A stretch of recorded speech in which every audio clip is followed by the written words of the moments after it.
হুজুর কালকে চরম একটা স্বপ্ন দেখছি, যেটা আমার জীবনের সেরা স্বপ্ন।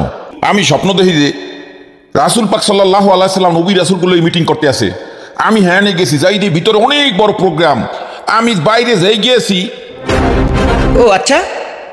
তারপর হুজুর রাসূল পাক সাল্লাল্লাহু আলাইহি সাল্লাম জানি মিটিং করতে আসে, এই মিটিং এর দরজা দিয়ে ঢুকমু, এর মধ্যে দরজার প্রহরীরা লাঠি মেরে আমার দূরে সরাই দিল এবং বলল, তুই নবী, তুই পাপিষ্ঠ, বন্ধুর জন্য তুই ছাড় দিতে পারস না। আমি তো খুব টেনশনে পড়ে গেলাম। এর মধ্যে শুনলাম একটা গায়েবী আওয়াজ, বললো, এই প্রহরীরা, ও আমার উম্মত, আল্লাহর কাছেও যতই পাপ করুক, আমি আমার উম্মতের জন্য আল্লাহর কাছে মাপ চামু।